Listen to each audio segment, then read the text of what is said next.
Congress party अब लगातार अपना जनाधार बढ़ाने के लिए नए नए कदम उठा रही है। उसी के तहत उत्तर प्रदेश के तमाम जिला अध्यक्षों को बदला गया है। महानगर अध्यक्ष में भी फेरबदल किया गया है। मेरठ के महानगर अध्यक्ष पद पर पूर्व डिप्टी मेयर रंजन शर्मा को जिम्मेदारी दी गई है। रंजन शर्मा जी हमारे साथ मौजूद है।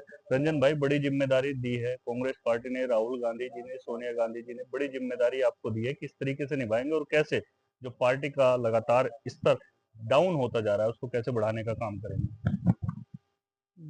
धन्यवाद। देखिए, पार्टी ने मुझ जैसे व्यक्ति को बड़ी जिम्मेदारी दी है और मैं अपनी तरफ से पूरी कोशिश करूंगा कि इसे बखूबी निभाऊं। सभी को साथ लेकर चलने का काम करूंगा।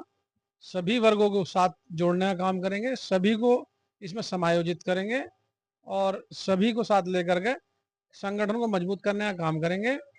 जन जन तक अपनी योजनाएं, अपनी पार्टी के बारे में समझाने की कोशिश करेंगे और मैं पूर्ण विश्वास करता हूं कि जनता अब कांग्रेस की ओर जरूर देखेगी। बड़ी चुनौती है क्योंकि लंबे समय से मैं देख रहा हूँ कांग्रेस पार्टी का जो जनाधार है मेरठ जिले से तो लगभग समाप्ति हो चुका है। ना कोई एमपी है ना कोई एमएलए है। लेकिन अब रंजन शर्मा, क्योंकि 3 बार सभासद भी रह चुके हैं नगर निगम में, वो डिप्टी मेयर की जिम्मेदारी भी संभाल चुके हैं। कैसे चुनौती को मानने और कैसे लगातार जो जनाधार गिर रहा है उसको बढ़ाएंगे? देखिए, ऐसा नहीं है। 2024 में पार्टी ने अच्छा परफॉर्मेंस किया है। मैं ये मानता हूं कि कांग्रेस की वजह से जो इंडिया अलायंस बना, सभी संगठन लेके जो इंडिया अलायंस बना, उसमें पार्टी ने बड़ा मजबूत रोल अदा किया है, जिससे पूरा इंडिया गठबंधन जो है मजबूत हो गया, जो है एक अच्छा विपक्ष के मजबूत रूप में खड़ा हुआ। और मैं समझता हूं कि अब वो जिस तरीके से भाजपा, मैं तो ये कहूँगा पाखंड करके, जो आज जो सरकार के बीच में चल रहा है, जो भी आपको आप देख रहे हैं जैसा भी माहौल है, एक दूसरे से सबको लड़ाने का काम कर रहे हैं। और हमारे जो नेता हैं राहुल गांधी जी, वो मोहब्बत की दुकान, नफरत के बाजार में मोहब्बत की दुकान खोलने की बात कह रहे हैं। तो इस तरीके का माहौल कभी आपने पीछे कई दशक हो गए ऐसा कभी माहौल नहीं हुआ। पिछले 10-12 सालों में ऐसा माहौल हो गया इस देश के अंदर, जैसे श्रीलंका में है, जैसे और देशों में हुआ। मैं ये नहीं कहता हूँ कि सभी को, इस देश में जितनी भी जनता है सबको सद्भाव के साथ रहना चाहिए, जब तो ये देश तरक्की करेगा। आज छोटे छोटे देश हमारे से आगे निकल रहे हैं। क्या है हमारे देश की जीडीपी? सब झूठ का पुलिंदा बन रहा है। तो मैं ये समझता हूँ कि मैं इतना बड़ा कार्यकर्ता तो नहीं हूँ। मेरी तो पार्टी ने जो जिम्मेदारी करूंगा मैं बखूबी निभाऊंगा।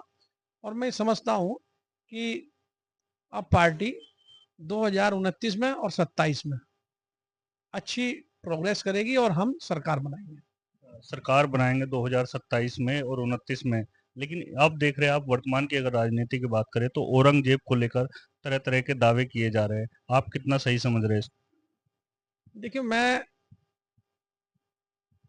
पिछली बातों में, जब मैं पैदा ही नहीं था तो मैं ऐसी बात कैसी, क्या किसी ने किया होगा, क्या रहा होगा?